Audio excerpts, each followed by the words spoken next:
Tech Sideline is presented by First Bank and Trust Company, a nationally ranked community-focused bank with over 30 locations throughout Virginia, Northeast Tennessee, and North Carolina. Who you choose to bank with can make all the difference. Visit firstbank.com to learn more. What's going on, Hokie Nation? We've regrouped after the bye week, and Virginia Tech football is back in action. They got Duke on the road this upcoming Saturday. The football crew is back on the set. We're ready to unpack it all. It's episode 392 of the Tech Sideline podcast, and it starts right now.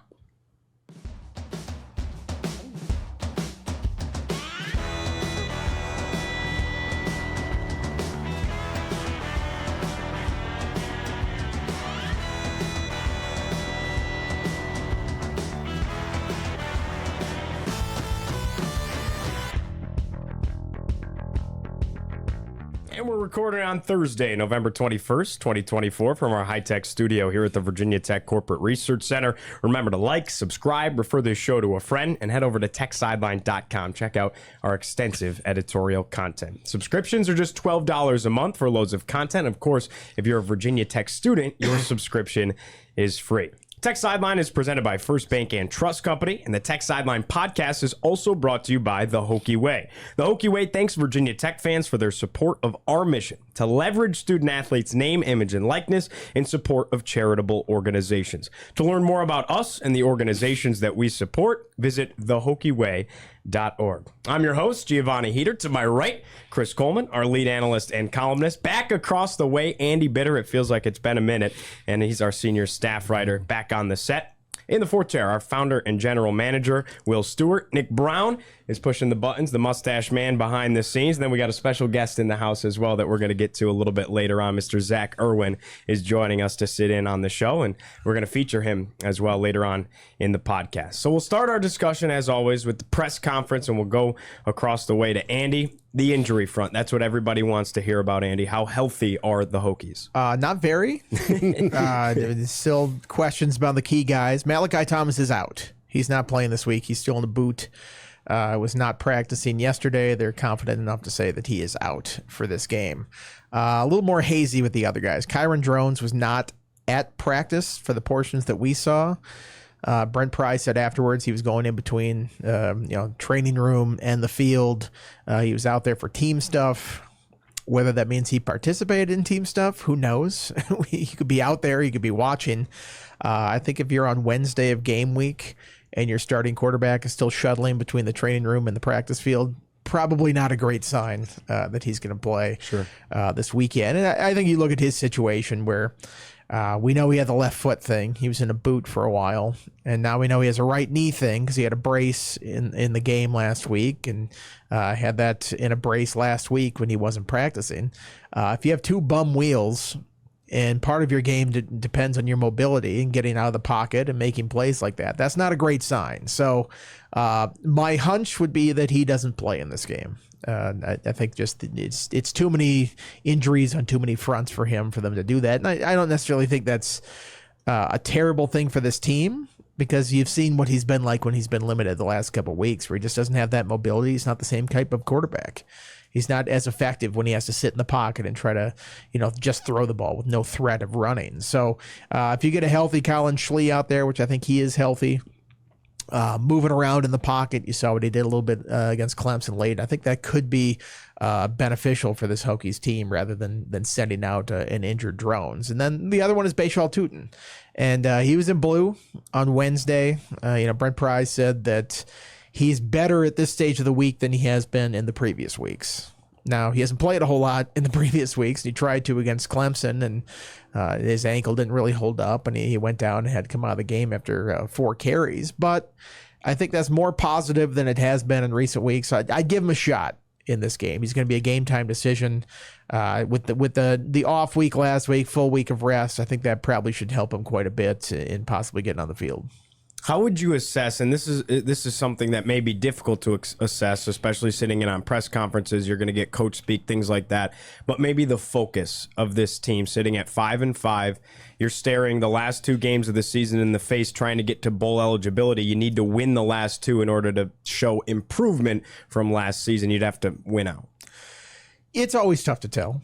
And people are always like, oh, what is the mood of team at practice? Like, it's football practice. Like, they're never out there doing cartwheels, and they're never out there just hanging their head and, like, you kicking around the football on the ground or something like that. Like, they go out there, they put in their work, and, they're pretty detached from the ups and downs of the season, I would say. That's built into what these coaches want from these guys. Just they don't want them high or low. They want them right in the middle and even keeled. So, I think people think you go out there and you can just read a team by watching them. I think you kind of read into what you want to think about the team. Go like, oh, this team is fractured. It's like, I don't know. They look like they're practicing football to me. So I would say that, it's sort of business as usual when they're out there. I think maybe we'll have a better sense of where they are on the field.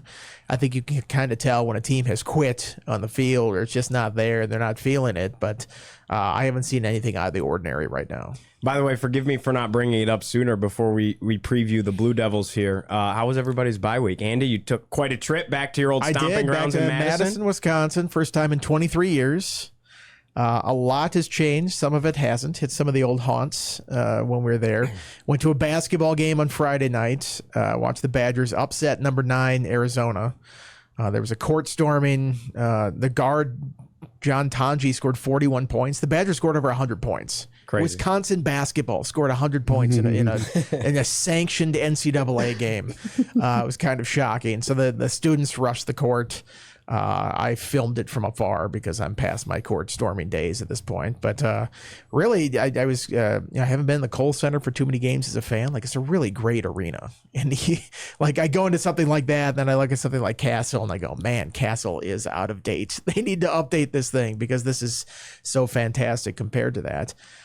Went to the football game the next day. They were playing Oregon, number 1 Oregon, and they were in it until the end. I didn't feel like they really had a great chance of winning that because their offense was so bad, but the defense played lights out.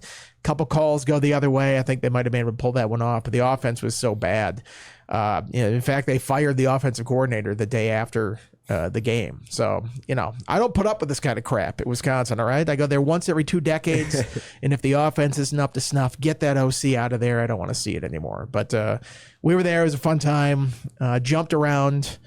Did that whole thing. It's sort of more like calf raises. I'm not jumping. Like, I'm past my jumping days. So, afterwards I'm like, man, my calves really hurt after doing that. So this is the stage of life I'm at with jump around. But it was a fun time. Start to finish, I thought it was a really fun time. And maybe I'll take fewer than 23 years to get back there again. Hopefully this Wisconsin-Virginia Tech series sometimes gets played. I think it's like 2030 or something like that. Until they delay it again. Holding out hope. Originally scheduled when you were in college. It was 2003. Because I was in college. So shortly Give after. me a second. I'm going to look it up. Shortly after I graduated, they've pushed it back and pushed it back. I mean, just watching Wisconsin and, obviously knowing Virginia Tech pretty well, that would be such a great matchup. It's just very like-minded schools. They're sort of in a similar spot within their conference, both kind of down right now. I mean, they're both essentially 500 programs right now. I think that would be just a great matchup to see. I don't know why they keep putting it off. It would be epic. What you got, Will? So I'm sitting here looking. One of the things, so on the Tech Sideline website, we have a future football schedules page, and one of the cool things about that page is that we archive every piece of news we've ever had on future schedules. So I can tell you that there was an update that we did to the page on August 11th, 2003, 21 years ago, and it said, still scheduled our games against Wisconsin, 2008, 2009. And Wisconsin, there are 16 entries for Wisconsin on this future schedules page about them coming on the schedule, leaving the schedule, coming on the schedule, leaving the schedule. So, yes, it is a running joke. 2008, 2009, I think we replaced them with Nebraska, right? That ended up working out. Yeah. Well, there was something originally Barry Alvarez didn't want to hand that series to Bielema. I think so. And then there was a certain point where Wisconsin had an opportunity to play LSU at Lambeau. Yeah. So Virginia Tech moved. It's just they keep moving it back and back and back. And it's like, man, it's going to be 30 years from when they first scheduled this to when they're actually going to play it. Hopefully. I hope they're going to play it, but that would I feel like that would be a great series if they played it. People would enjoy Madison if they went up there. Is it currently on the schedule for a future? It is. Yes. I think it's in the 2031, I think, Andy. Yeah, it's way out there. I mean, who knows what the 2031 and 2032. Who knows what the leagues will look like at that point? They could be conference opponents at that point for all we know. Yeah. But that would be a fun home and home. I mean, you look at what that Ohio State series was like. and going, I know Wisconsin's not quite Ohio State, but it's still a fun trip. And man, you miss out on Michigan, you miss out on that Penn State series. To get Wisconsin on there, I think it would be fine. I mean, Nebraska, were they Big Ten at that? They were Big Ten at that point, weren't they? I can't remember. I don't know. 08, 09. I don't remember. I can't remember when they went to the Big Ten, but I mean, that was a great series. I think a bunch of Virginia Tech fans enjoyed going out to Lincoln, and then the game here obviously was great. And Nebraska the joined in 2011. So yeah, I mean, just more series like that. I think people would enjoy it. So, Chris, to your question, it was March of 2006 that those 08-09 Wisconsin games were removed from the schedule. March of 2006. May of 2006, Virginia Tech announces a home-and-home with Nebraska. There you go. So, yeah. There you go. So a little bit of a correlation there. Chris, how was your bye week? What were you up to? I had the best sandwich I've ever had on Saturday. Okay. That's at an Amish store outside of Blacksburg. There is an Amish community outside of Blacksburg. Walker Valley Market, best sandwich you ever had. You roll in, and it's a whole like grocery store market type thing, but they've got their own kitchen. These Amish women make you a sandwich, Virginia ham sandwich. Best sandwich I've ever had. I thought you were going to say something like Blimpies or something like the best sandwich I've ever had. Nope. Homemade Amish. Cheap, too. Really good prices on their food out there. Literally the only place you can get that. Yeah. Right there. Yeah. Love it. Love it. All right. Well, we got Virginia Tech and Duke coming up Saturday night, 8 p.m. on the ACC network. You can watch it. Of course, a lot of Hokies probably going down to this game down in Durham at Wallace Wade Stadium. 46 degrees at kick, so everyone's going to have to bundle up. This line opened up. Virginia Tech was 2.5-point favorites. It's now moved in favor of Tech by 0.5 point. It's Hokies -3. What do you think about that, Andy? Well, I think they sort of baked the Drones injury into the line because, you know, you've got news from the middle of the week that it's looking like he's not likely to play, and it hasn't really budged yet one way or another. So maybe that tells you that Vegas kind of knows his injury situation or sees his performance the last couple of weeks where he's been hobbled and go, it's not necessarily the huge game breaker if he's not in the game versus if Schlee's in the game. So I think it's interesting because I think there's a lot of woe is me from the Virginia Tech fan base right now. They're favored in this game against a Duke team that's all right, and we're going to talk about them here in a second. They're 7-3, and, you know, props to them for winning 7 games, but you go down the roster of wins that they've had, and it's like nothing too impressive there. They're kind of like Virginia Tech. They beat teams that they should beat. They lose to teams that they should lose to. And, you know, I think if you picked all the top wins on their schedule, I mean, I don't know if you're putting them ahead of any of the wins that Virginia Tech has. And the ones Virginia Tech has are not that impressive either. I think it's an interesting matchup. I think Duke is 2008 Virginia Tech. Pretty much very little offense at all, but a defense. Now, hear me out on this. So the comparisons are eerily similar. So Virginia Tech in 2008, in 14 games, only hit the 30-point threshold twice the entire year. Still won the ACC. That's how bad the league was back then. Wow. Duke has only scored 30-plus points in 2 games this year. Virginia Tech forced 34 turnovers in 14 games that year. Duke has forced 23 turnovers in 10 games this year. A lot of tackles for loss for the Hokies back then. I think Duke is 4th in the country in tackles for loss this year. Just a scrappy team that will not do very much offensively, but their defense will keep them in it and generally put them in a position to win, and then the offense can be opportunistic in those situations. So Virginia Tech is kind of playing an old school Virginia Tech type team in this game. Interesting. Well, Duke under first-year head coach Manny Diaz, we know him. He's a veteran of the sport. You got a battle between Penn State's last 2 defensive coordinators in Brent Pry and then Manny Diaz, who took over after Pry's departure. Blue Devils, like Andy mentioned, 7-3 on the season, 3-3 in ACC play. Wins over Elon. It took double overtime to win at Northwestern early on in the season. Got to play right on the river with that makeshift stadium over there. Yeah, just to jump in real quick, Chris, Sure. 2008 Virginia Tech. Now put some respect on the Virginia Tech defense that year. Number 7 in the country, ACC champion. I don't think Duke is quite on that level with its defense, and certainly not on that level with its offense to be able to win the ACC. They're not really in contention of it this year. Just want to make that point. Very fair. There's also like 5 more teams in the ACC now at this point. There's a lot more teams. Sure. Duke also has a win at Middle Tennessee. A big comeback win over North Carolina. That's probably either that or on the road at NC State, I would say, is their best win. And then they also beat Florida State as well, which it seems like everybody has done. Who hasn't beat?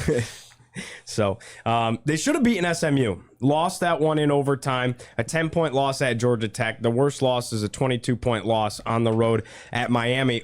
Chris, that's kind of like they're similar to Virginia Tech in that vein. It's like they haven't beat a bunch of great teams, and perhaps their best game of the year was losing a game they probably should have won against a team that's probably going to play in the ACC title game. So you look at Duke's schedule so far this year, and I would argue they are a player 2 away from being 8-2, or they're also a player 2 away from being 5-5, even 4-6. They're 4-1 in one-score games.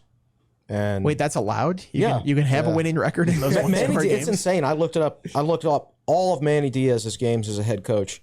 I think he's coached 46 games or something like that. 24 of them have been one-score games. So over half. And he's 14-10 in one-score games dating back to his time at Miami, and then 4-1 this year. Foreboding music. Sure. Bum, bum, bum. Do you think I'm under the belief that there's something to be said though about winning those close games? Like, it's not a fluke necessarily to go 4-1 in one-score games. Like, that's a team that knows how to win at the end. Yeah, I mean, there's always a measure of luck involved in one-score games, but at the same time, once you build up, once you start playing a bunch of one-score games, I think you can look at the overall numbers and draw trends from it. I think most fans, I think it's reasonable to expect a team to be, over the course of time, to be at or around 500 in those one-score games. And he's a bit above that, so he's done a good job. But he was basically 500 coming into this year, and then this year he's 4-1. Sure. Well, those 500 games sometimes come down to a bounce. And you look at Duke's stats, they have 12 fumble recoveries this year, which is tops in the nation of 18 opponent fumbles on the ground. So they've recovered 66% of their opponent's fumbles. Typically, it's around 50. So there have been some bounces that have gone their way. And I'm not saying that's just all luck. Even Brent Pry will say, like, if you're around the ball and you're an active defense that's on the ground like that, active defenses that are flying around get to the ball a lot of the times. But sometimes the ball will just not bounce your way in that situation. So there's an element of luck in it, but I do agree that it is a skill. And it's, if you're a smart coaching staff and you know how to play certain things, and we've seen Virginia Tech not do that in certain situations this year, and it's cost them in some of those one-score games. I think that's a really big factor as well. We're going to break down this Duke defense. That's their strength. First, though, let's talk about this offense. To put it, I'm going to let Chris say it. Chris loves to say that teams are bad. Chris, how good is this Duke defense or offense? I would say subpar. Okay. Extremely subpar. You're soft pedaling it now. I know. I wanted to get on there. They're bad. All right. They're opportunistic. Okay. I would say. They will score when the defense puts them in a position to score. They definitely have trouble driving the length of the field outside the top 100 in total offense. I think they've got a good quarterback. I think their wide receivers are pretty good. Coached by Zon Burden, former Virginia Tech wide receiver and running backs coach, but mostly running backs coach at Tech. Should have been coaching wide receivers the whole time, but that's another conversation. The big issue is that they've really struggled to block up front. The offensive line has been good in pass blocking. They've only been sacked 11 times this year, but they really struggle to block in the running game. And I think they have a couple of pretty good running backs too, but they just haven't been able to get going on a consistent basis. And another thing that limits them is they do not have a mobile quarterback. Malik Murphy has 17 carries on the season. 11 of those were sacks. So, I mean, I don't think he's carried the ball. I don't think he has more than 3 carries in a game this year. That's his max. And he's at negative 71 yards for the year. Right. So, naturally, he's going to go for like a 40-yard run. Oh, of course. Sure. Yeah, exactly. But, on paper, it's just a very, very limited offense. Not particularly good on third downs and things like that. When you look at Murphy, he's a transfer from Texas. Yep. He's got a really good arm. From a throwing standpoint, like his size and the length of his arms and his throwing motion, he kind of reminds me of Hendon Hooker. I can see why Texas wanted him and why they signed him out of high school. But you can also see why they didn't exactly park the Brinks truck to keep him after he was there for a couple of years. Well, they have Arch Manning. They didn't have any money left at that point. Yeah, right, exactly. But he's third in the ACC in big-time throw percentage. So this is a guy who can throw the ball down the field with accuracy, between defenders, things like that. Had a big game against Miami, I think about 330, 40 yards in that game. So he's a talented guy. You can't let their receivers get running wide open because he definitely has the capability of hitting them. He's done a pretty good job protecting the football. 22 touchdowns, 8 interceptions on the season, about a 60% passer. And they're going to need him to play well because they don't run the ball well at all, not even averaging 100 yards. Only Syracuse and Florida State have run the ball worse in the ACC this year. Of course, Syracuse ran the ball well. Ran the ball well against Virginia Tech in that game. I don't think there's a LaQuint Allen type on this Duke roster. The other thing, I've only seen a couple games of Duke. I watched all of that Northwestern game. Maybe had some money on the under, which didn't win because the game went to overtime. It should have won, and then the game goes to overtime. Then everybody can score from the 25-yard line. But I'm not upset about that still or anything. But watching that game, Duke might have run like 2 or 3 plays that were not RPOs. It seemed like it was the same RPO over and over on the slant across the middle. And, if Virginia Tech doesn't come up with a way to scheme that and stop that, it just seems like Duke could do that over and over on them. And, heaven forbid you scheme up to stop a play over and over. We'll go back to that Rutgers game where they ran the same play again and again. You can't have a repeat of that because if they do, then Duke will just methodically march down the field and just pick whatever option they need to on that play and be pretty successful with it. That has been a weakness of the Tech pass defense this year is passing off zone coverage from one area to the next, specifically on some of those slants, like between the corners and the safeties. So that, like Andy said, that's definitely an area of focus this week. I watched the Duke Florida State game earlier this year. That's a game Duke won. Yeah, I know. That's the game Duke won, but they only had about 170 yards of total offense. So just like I said, like a 2008 Virginia Tech game almost. They do like to run that play a lot, so it's imperative that Virginia Tech is prepared for that. Let's break down some of these Duke numbers just to hammer home how poor they've been offensively. 120th in the country in rushing yards. This is against FBS competition, by the way. 117 in yards per carry. Passing yards, this is where they're better. 59th in the country. 91st in the country in yards per attempt on passing. Passer rating, 72nd. Total offense, 102nd. 108th in yards per play. 130th on third down. 83rd in OF plus, and then 115th in available yards. Yeah, so not great. Not great. Not great at all. Chris, you had written that you really like this matchup for Virginia Tech's defense. Murphy is not a backup quarterback. All of Virginia Tech's wins have come against backup quarterbacks or quarterbacks that would later go on to be benched, like Thomas Castellanos. I don't see Murphy being benched at all at this point. They're 7-3. Why does Tech match up well against the Blue Devils? They're just not good. I mean, offensively, look, I think anybody has the right to feel good about how their defense should perform against an offense with those numbers that you put up there. They struggle to block up front. Like I said, I do like their receivers, but it's just not a consistent offense, and you don't have to worry about the quarterback threat. Because I think he's only scrambled 2 or 3 times this year. So if you're a defender, you can cheat. Like even if he happens to move from the pocket, he's still probably going to throw the football. So yeah, you have to be disciplined and things like that. But at the same time, 10 games in, the trends are what they are. And, I think you can look at this and say, yeah, he's not going to be a running threat. Now, if they somehow manage to turn him into a runner in this game and he's successful, then you tip your cap and you adjust. But I think you go into this game having a very good idea of what you need to stop. And everybody else has stopped it, so there's no reason that Virginia Tech can't stop it. What you got, Will? All right, I can't stay quiet any longer. Let's add a little balance to this. Chris is correct about all the team stats. Not that Kyron Drones is the gold standard for passing quarterbacks, but let's compare Murphy to Drones. Murphy completes basically 60% of his passes, same as Drones. Murphy has 2,366 passing yards. Drones has 800 less than that. Murphy has 22 touchdowns and 8 picks. Drones has 10 touchdowns and 6 picks. Again, going back to Murphy with 2,366 yards with 2 games left to go. In 2008, Tyrod Taylor and Sean Glennon and Corey Holt combined for 1,800 yards passing. The whole season.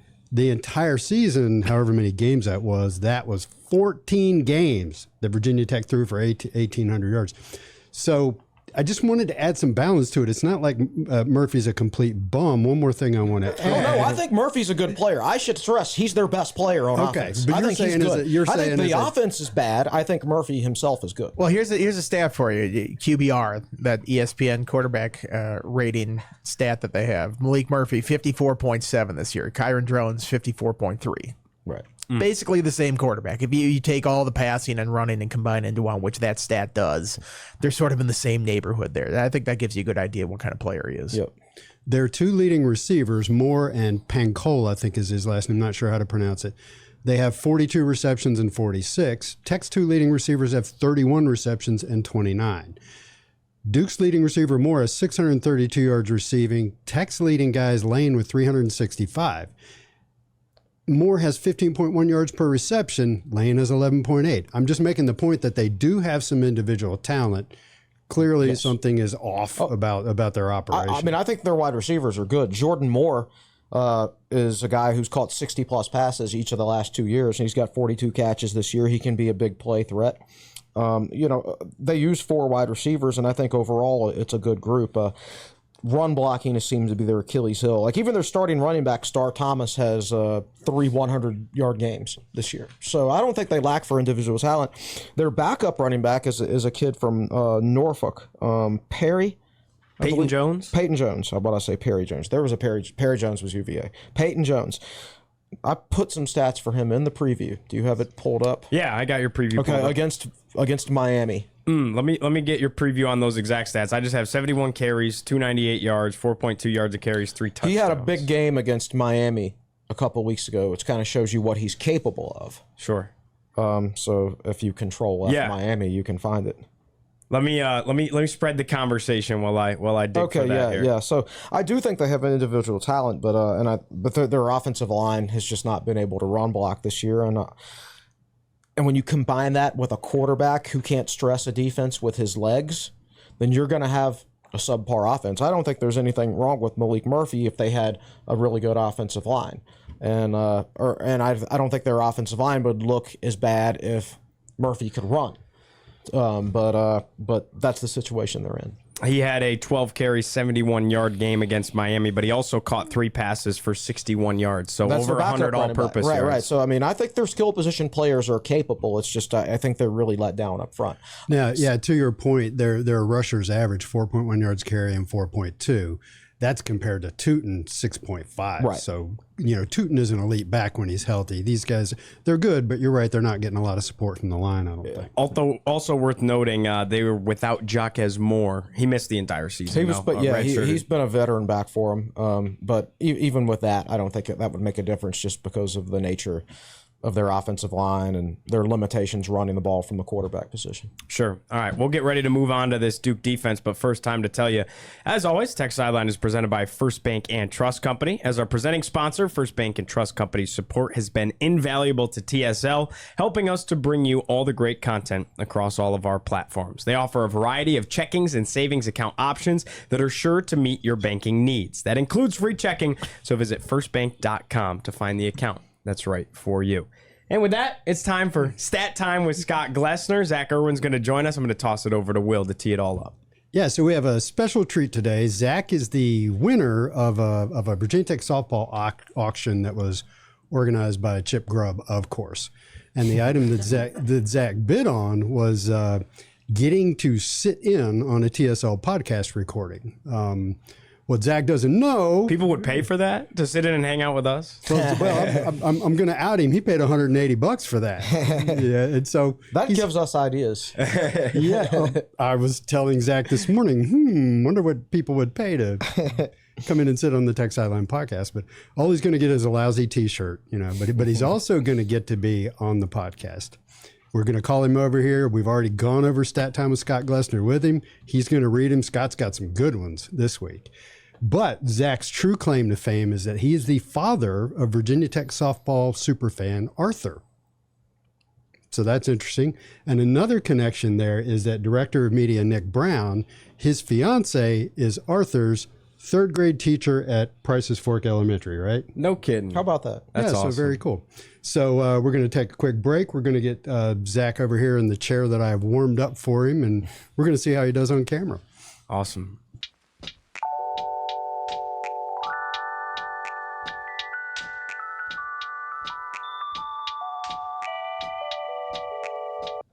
And with that, we welcome you back here on the Tech Sideline podcast, previewing Duke and Virginia Tech on Saturday. We're going to toss it over to the fourth chair, stat time with Scott Glesner, and our own Zach Irwin is in the house. Right. Thank you for having me here. The first stat is the last time Virginia Tech played Duke, they had 0 penalties and 0 penalty yards in the 24-7 loss. The last time Virginia Tech had this was the 1980 William & Mary 7-3 win. Wow, no penalties for game. Nothing like a clean sheet in just a dreadful performance. I mean, they were not in that game at all from start to Why finish. can't you have 0 penalties against NC State? Oh wait, no, they scored. They scored the first touch. They scored. It was like 7-0 Tech. Yeah, it was didn't Daewon Lofton have like a 50-yard touchdown catch or something like that? And they got on the board right away, and then it was nothing. They had like nothing offensively the rest of the game. What else you got, Zach? Virginia Tech has scored in the first quarter in the last 8 games versus Duke. First quarter scores. All right. Love it. Fast start. We need that on Saturday. One of 3 keys all the time. Fast start. Don't turn it over. What else you got? Virginia Tech was held scoreless in the first 14 quarters ever versus Duke. So starting back in 1937, they were held scoreless up through 1949, if we all remember those games. Yeah, just like it was yesterday. Yeah, good times. Good times. In 1951, Virginia Tech lost to Duke 55-6. It was memorable because Duke forced 11 turnovers against Virginia Tech.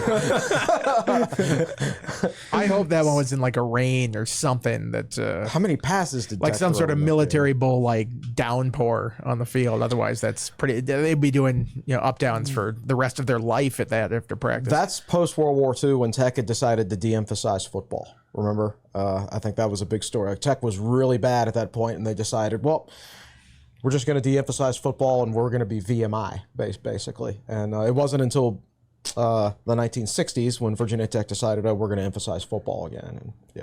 Did they de-emphasize ball security? Too? Probably. I mean, you could still have football and be like, hey, don't fumble. I it. know a couple of drills that they could possibly help that 1951 Boxing team. glove on a stick never fails. Maybe they were using like a live turkey as the game ball and it just kept running away. It was an even split, so 6 picks and 5 fumbles. So they, Okay. Oh, wow. Oh, wow.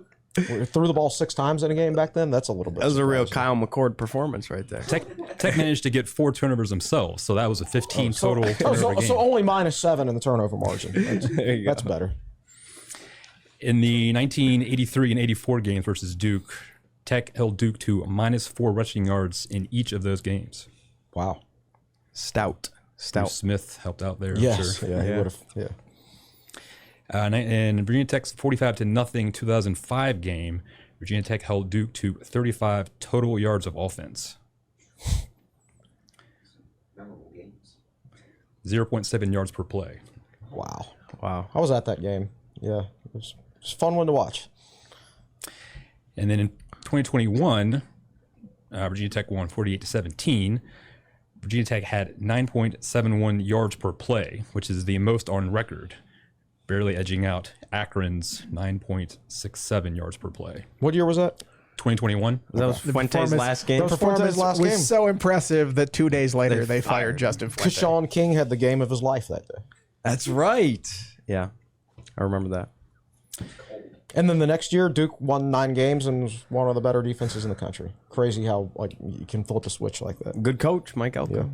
Is it allowed that quick of a turnaround like that? Let's not get into that today. Okay. Just curious.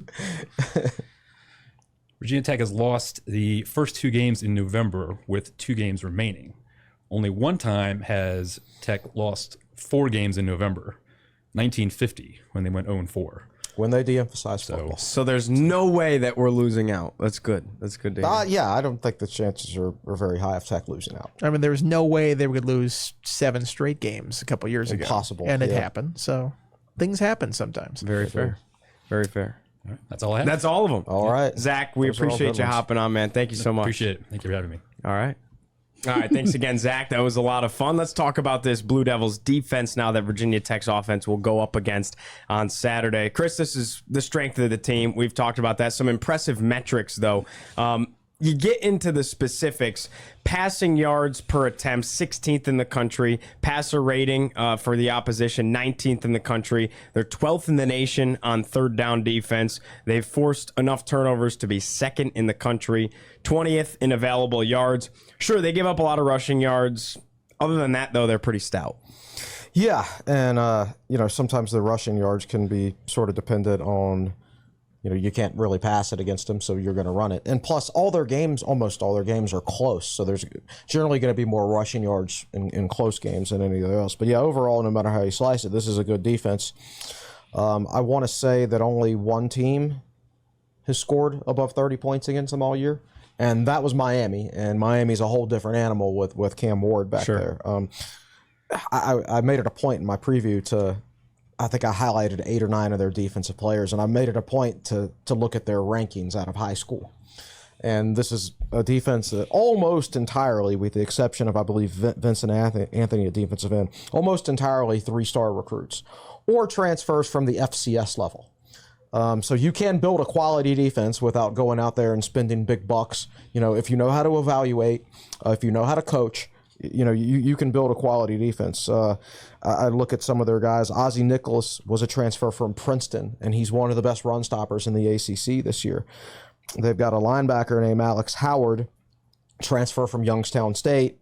He's not quite as consistent as Nicholas, but he's got 11 tackles for loss and 5 sacks. These guys were playing FCS football last year, and now they're coming in and anchoring, one of the ACC's better defenses. It's just a good, solid group.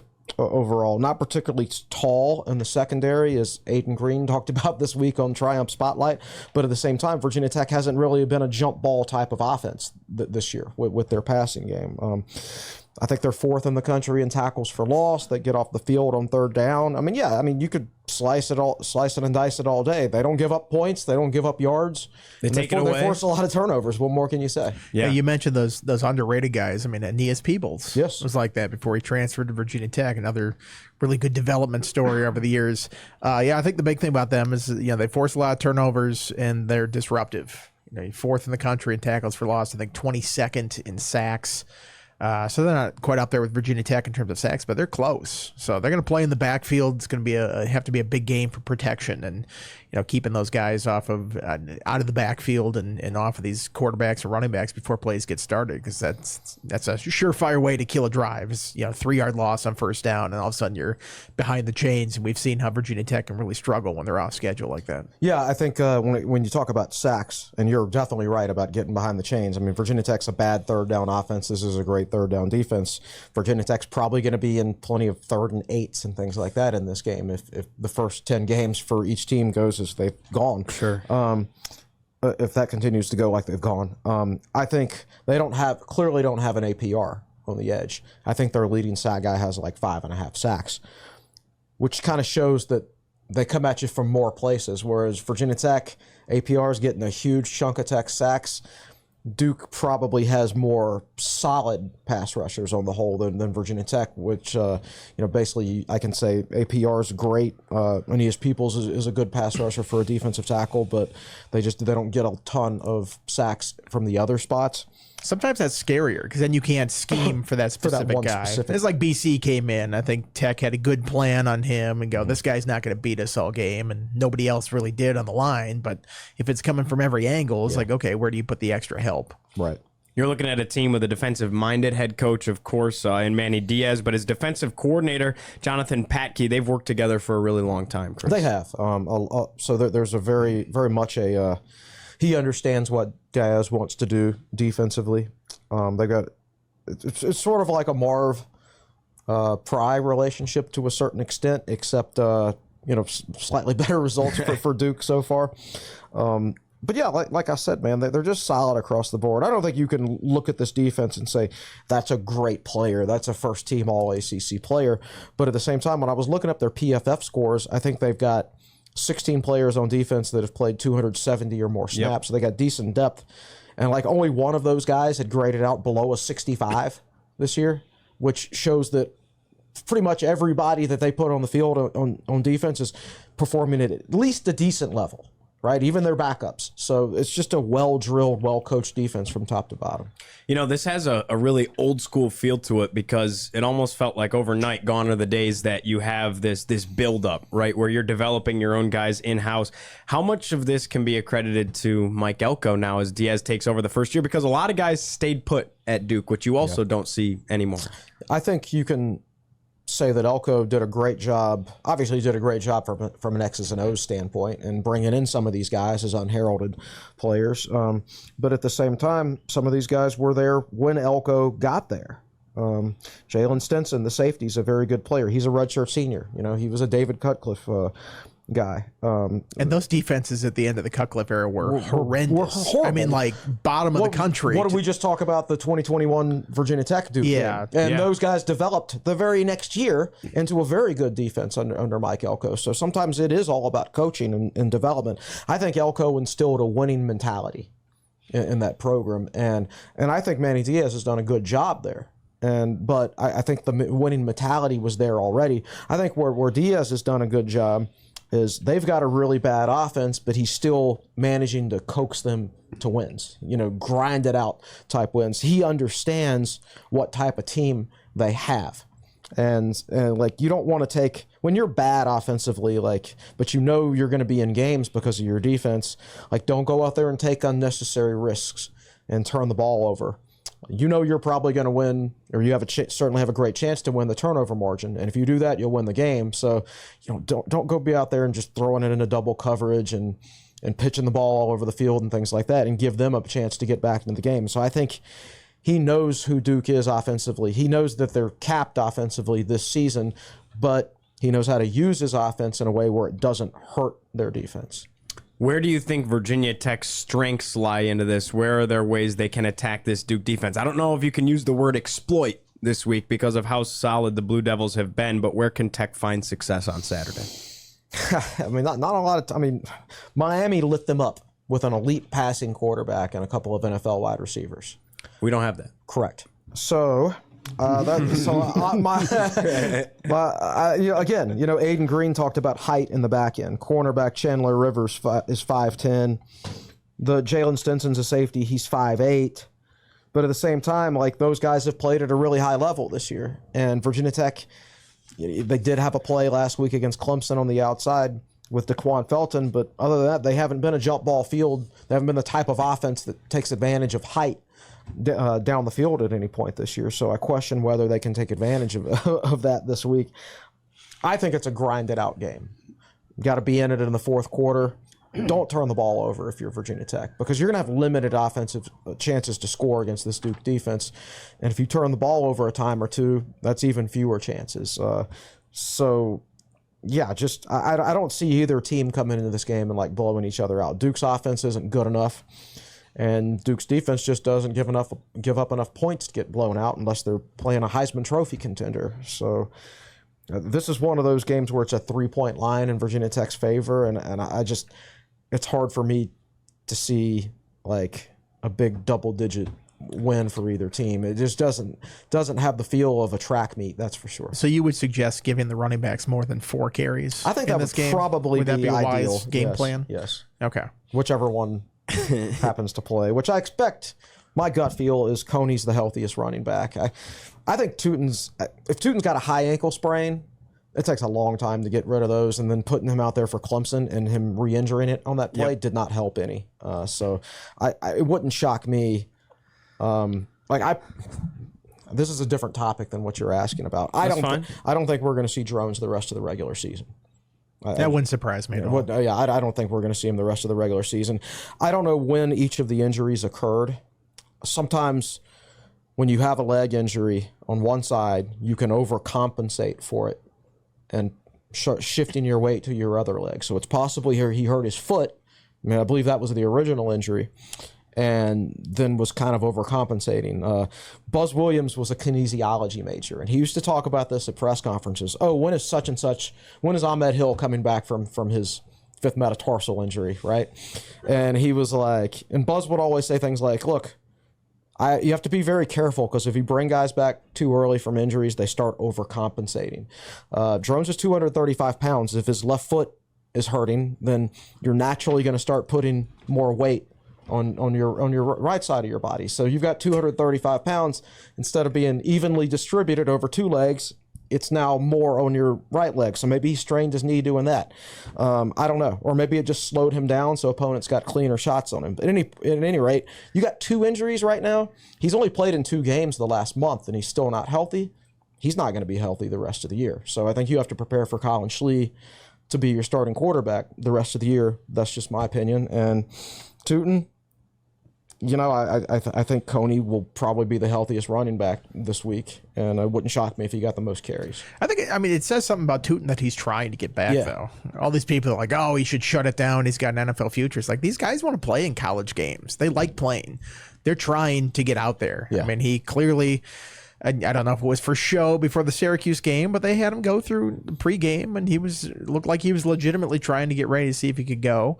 You know, certainly tried to give it a go against Clemson. Wasn't 100%, you know, tried to make a cut, and he went down in that game. But this is not a guy who's just like packing it in for the year and it's like, well, I've got to worry about the combine and stuff like that. Like, he is actively trying to get back in the game. So I would imagine that if he can play, he will. Now, I don't know if he will get there, you know, health-wise, but I think it's something that he's trying to do. He just accepted an invite to the Senior Bowl. It's true. Right.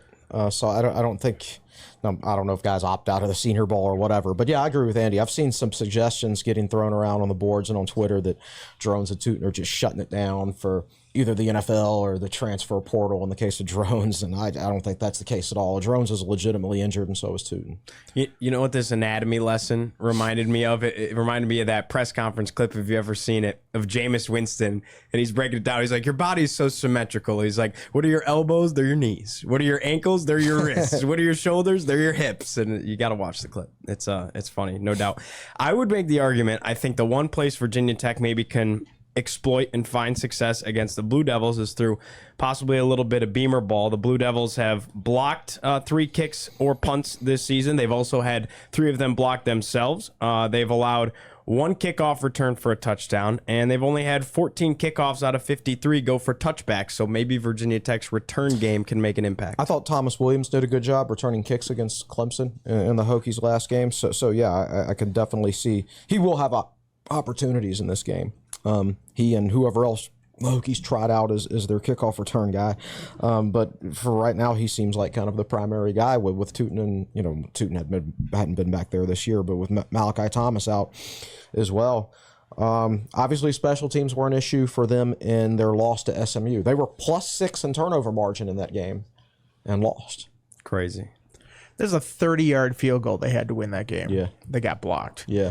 And Virginia Tech has blocked some kicks the last couple of weeks. Now, obviously, the big one last week that Reddish returns for a touchdown, and, you know, they had the extra point at Syracuse that they blocked. That if they had returned that all the way, maybe that outcome's different at the end of the game. But they've had some success getting in there, and Duke has had some issues there, so perhaps an opportunity. Yeah, every point is going to be precious in this game for both teams. So if like either team misses a field goal or they go for it on 4th down on the other team's side of the field and they don't get it, every time like you feel like you had an opportunity to score points but you didn't do it, it's going to feel like a dagger in this game because points are going to be so hard to come by, I think. Their kicker, Todd Polino, he's 13 of 18 on the year, but he is 2 for 2 from 50 plus. He's actually missing the shorter ones. Yeah, but of course, you know, one of those was a block. Sure. You know, so I think he is a good kicker who can kick from range.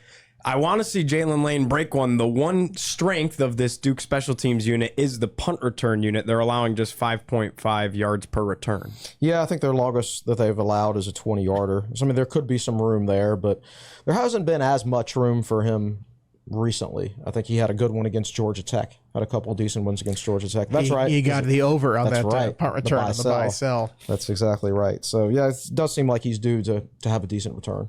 Final bit of analysis here. Let's get like 3 keys from each of you, and let's not go with the cliches. Let's keep the don't turn it over. Andy, what do you Those are think the it keys is? every game. What, you want us to come up with new keys? Okay. Like we're reinventing football after 150 years or whatever. It's run the ball, stop the run, don't turn the ball over. Like these, and that, I mean, truly, that is a key three keys to this game. I mean, you look at Duke's, prowess with taking the ball away from opponents. I mean, that's sort of their livelihood. That's their lifeblood. That's how they get by in games. You look at Virginia Tech's strength as an offense. They've got to run the ball. They've got to establish something there because the pass game builds off of that. And I guess you look at Duke's offense, it's maybe not so much stop the run because everybody has stopped the run. You still have to do that, but you can't get tricked by their RPOs. You have to figure out a way to scheme that up and find a way to stop that or get them out of their rhythm of that. Because if they get in a rhythm doing that, like I said, they can just march down the field on you, and there's not much you can do to stop them. So you want unique ones? Sure. Well, okay, so this one isn't maybe so unique, but I just said it. It's like, and this goes for both teams, take advantage of your scoring opportunities. Like when you get down inside the 10, score a touchdown. Don't kick a field goal. Points are going to be precious. Don't miss a field goal if given the opportunity. Things like that. Tech might. It's been a while since Tech hit a trick play. Might have to hit a trick play in this game. If you can steal a touchdown or even a field goal off a trick play, it can go a long way towards winning that games. Now, wait a second. If they run a trick play and it doesn't work, are you going to be up in arms like the fans were last week? The Clemson games, they go, oh, you got too cute once you get down in field goal range. That play was fine. If it goes for a touchdown, then you're up 14-0. If that gets over that guy's hand, that's a walk-in touchdown because they have the entire offensive line in front of drones at that point, and the one guy saw it and made the play on it. And also, I think on that drive, it's like, oh, you're finally moving the ball. It's like, well, there were two penalties. They gave you a big jump, like 25 yards on that drive. So I don't necessarily think they were just, going straight down the field on that one. But, I think they've been pretty good on those kind of trick plays, those deceptives, whatever they want to call them. I mean, go into your bag. Do the thing where you shift a lineman over to the other side or, jumping jacks. Schlee is in the backfield, and then all of a sudden they snap it to the running back instead. And that's how they run the offense. I think reverses. I mean, that's a good way to get a defense off balance. They got to go into that stuff, and maybe they will. Knowing that Schlee is the quarterback, and knowing you got to create some opportunities, especially if Tootin can't play. I mean, that's what they did to Syracuse. They go, all right, we don't have our top two guys. We're going to go in there and do a lot of tricky stuff, and it worked. The defense let them down at the end, but it worked for most of the game. I am interested in seeing Schlee throw the deep ball some more. I mean, that one he put down the sideline to Gosnell against Syracuse was absolutely on a rope. So maybe when you talk about the height of the Duke secondary, maybe Chandler Rivers against a Daquan Felton, 5'10" versus 6'4", 6'5", whatever they claim he is. But yeah, it's certainly a height advantage for Virginia Tech, and just small sample size, but Schlee has shown the ability to throw that pass. Let's check in with Will one last time before we predict this Saturday matchup. So Chris talking about red zone scoring made me look up the stats on that, and let's talk about touchdown percentage. Duke's defense is number 17 in the nation in red zone touchdown percentage. Their opponents score a touchdown 48% of the time, number 17 in the country. Virginia Tech's offense in the red zone scores touchdowns 69% of the time, which is tied for 29th in the country. So Tech's pretty good offensively at scoring touchdowns in the red zone. Duke's pretty good defensively at stopping them. All right. What do you got for predictions? Let's start with Will. Well, I wrapped myself around the axle here. I looked at my history of predicting these games, and despite the growth of the ACC over the years, Virginia Tech played Duke every year from 2004 through 2022. Last year was the first time that they hadn't played each other since Tech entered the ACC. Interestingly enough, something I don't think anybody's mentioned is this is Virginia Tech's second straight trip to Duke, 2022 and this year. And in those, what is that? That equates to 19 times they've played, I believe. And I picked Virginia Tech to win 16 of them. I actually picked Duke to win 3 of them. And I was wrong the first couple of times, and I was right the third time. The one nobody saw coming was the 45-10 win by Duke. And what year was that, Chris? 2019 or 18? 2019. 19. So I was surprised to find out I'd actually picked Duke to win 3 times, but I just can't do it. I can't do it. I mean, I hear all the stats and I hear all the analysis, and I just can't bring myself to pick it. So I'm picking Virginia Tech to win, and my first prediction was Hokies by 1 score, and I don't believe in that either. So I wound up picking Virginia Tech 24, Duke 14, and wow. And strangely enough, in the buy sell that we're going to do, I picked it to be a 1-score game. So those two things don't line up with each other. We're going to do buy sell here in a minute. But that's my pick. I'm about 30% confident in it. Virginia Tech 24, Duke 14. What you got, Andy? I also picked Virginia Tech, and you guys were picking like normal scores, like 21-14 and 24-20. I'm going to go something weird, 22-19. I think there'll be a lot of field goals or maybe a missed extra point. There's going to be something strange in this game, and I don't think it'll be pretty.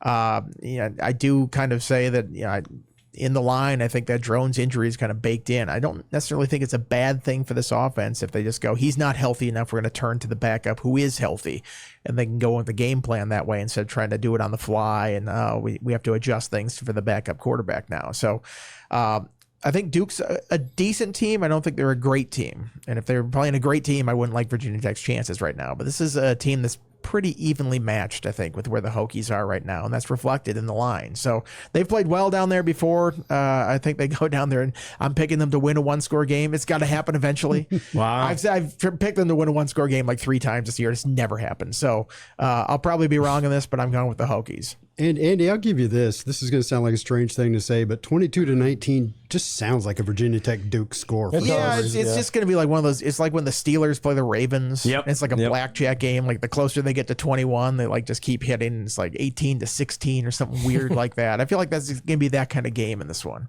Chris, what are you thinking on Saturday? I picked Duke 24-17. I didn't have any trouble at all picking any Tech games this year until the Syracuse game. Like, I knew how I was going to pick going into it, even before I wrote the preview. Syracuse gave me a little bit of trouble because I didn't know who was going to play for Virginia Tech. That was the point. The first time that Drones and Tootin were hurt, and we didn't know if they were going to play. I ultimately went back and I picked Syracuse because I was just like, Virginia Tech doesn't win one-score games, so if I think it's going to be close, by default, I'm picking against Virginia Tech. But when we picked that, the Drones injury was a surprise. Right. We didn't know about Drones. Yeah, going that's into right. That It was Tootin. It was Tootin. Yeah. Because had I known that both of them weren't going to play, That's I right. definitely would have picked Syracuse. Right. That's what gave me pause, was the Tootin injury. You're right. I actually struggle with this Duke pick. Like, I didn't know who I was going to pick until the end. I mean, you even see it how I closed the article. It's like I'm at the end of the article, and I still don't know who I'm going to pick, and then I keep writing for a few more paragraphs, and I finally picked Duke. You flipped a coin. Just admit it. What got me to that was it just doesn't seem like either team has the firepower to blow the other one out, so it'll be close. And I will pick against Virginia Tech in close games until they show they can win one.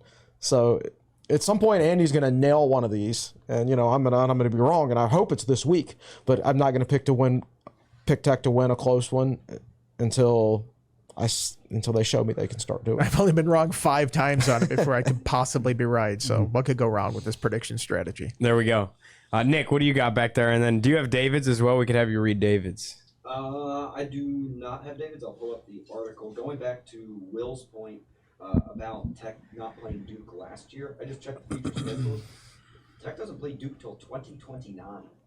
That's the next time Tech plays Duke, and that's when Duke comes to Lane. Now, of course, the chances of that happening, that game occurring in 2029, is very, very slim.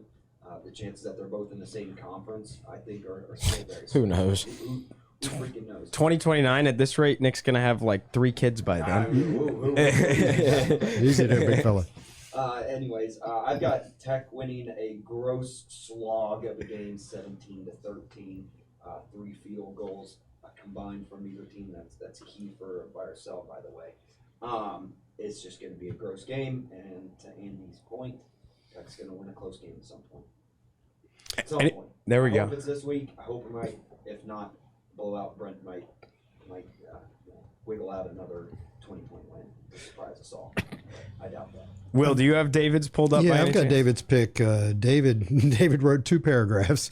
He's been working really hard covering basketball lately, and he was up late again last night. David picked Duke 21, Virginia Tech 14. So if you're keeping track so far, that's 2 TSL staffers picking Duke, Chris and David, and the other 3 picking Virginia Tech. In the fan vote, it's early. We have 159 votes in, which is going to be probably an eighth of the number of votes that we'll get. 45% say Blue Devils win by 1-10. 33% say Hokies win by 1-10. The overall spread is 47% picking Virginia Tech to win, and the other 53% picking Duke to win. What's the overall records on picking games this year? You and David are 9-1. Oh, okay. And you're both on Duke in this game. What did I miss? So. Vandy. Of course I missed. Yeah, everybody missed Vandy. All right, I'm riding the 9-game heater here. Yeah. So Nick and Will are 8-2. Andy's 7-3. Yeah, I need this to make up ground. So. Yeah, Andy's had to be really different gonna take- anyway. Yeah, so if we're having a competition here, like The competition is buy sell. The competition is not predicted record. You can't just say this with 2 games left in the season. but it is pretty much over. Like it's between David and I. If right, Yeah. basically like if Still Duke a bowl game. wins There's this still a week, bowl game out there. Come on that's true. now. Now wait a minute. If Virginia Tech wins, there will be a 4-way tie for first at 9-2. right? But if Duke wins, It's over. it's over. Yeah. I was with Chris. I put Duke 21-17 because Tech doesn't win 1-score games. So that was my prediction there. Anything else? What's coming up this week? Because you got basketball, you got football, you got everything. Before we let everybody go, I'll have a Friday Q&A tomorrow. Brandon Patterson will have his Duke video preview. So that's what I got. sweet. I'm working on Aeneas Peebles feature. Should be up online shortly around when this gets posted. That'll be nice. Will, anything from you? Nothing from me. I'm just waiting for the thrill and excitement of recording buy or sell. There we go. And then Nick, you got Friday Q&A. What else is coming up for video content? Yeah, Friday Q&A, of course, we got buy or sell. We talked with Aiden Green. Was that Monday we talked to him? Yeah, it was. We posted it yesterday and Wednesday. Great interview. Oh, it was he fantastic. talks. Yeah. For a 19-year-old, you would think he was 22. I mean, he very mature, very interesting guy. A lot of his wide receivers got some cool personalities. So go ahead and watch it. I'll put it right over here. Yeah, click this link right here for Aiden Green. The wise old age of 22. That's me. I'm wise now, so I can say it. I'm out of college. It's the mustache. Yes, it brings me power. Just want to point out also wrestling, Rutgers at the Moss Art Center. That's a top 20 duel. Virginia Tech put the whooping on Missouri last week. And then women's soccer, 10 o'clock Friday if you want to stay up, take on UCLA in the round of 32. And UCLA only squeaked by Cal Baptist in a 2-1 win in double overtime. So, Wow. Hokies, Man. take care of business. I'd like to see the breakdown because soccer is one of those sports like Virginia Tech only beat Tennessee 2-1. But if you watch the game, I called that game. They dominated the entire game, time. yeah. Like It's just- Tennessee you gotta- barely touched the ball. Yeah. Also, UCLA tied Tennessee in the regular season 0-0. Interesting. I'm just saying. All right. Go Just Hokies. saying.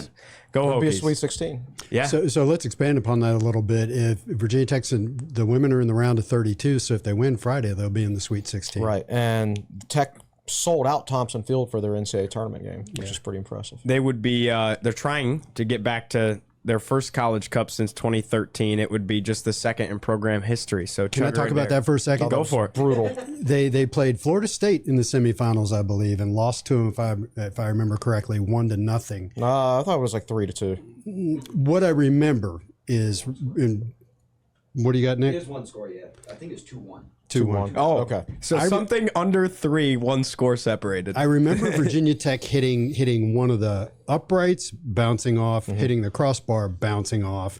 And I remember Florida State hitting the crossbar and the goal going in. Right. Yeah. And that's football. Literally like Football. a quarter of an inch difference. Yeah. And then that's how that sport breaks your heart. Well, maybe this is a little different this year because this Virginia Tech women's soccer team beat Florida State for the first time in program history. And they did it, I believe, on the road in Tallahassee. Nope, it was in Thompson. I'm sorry.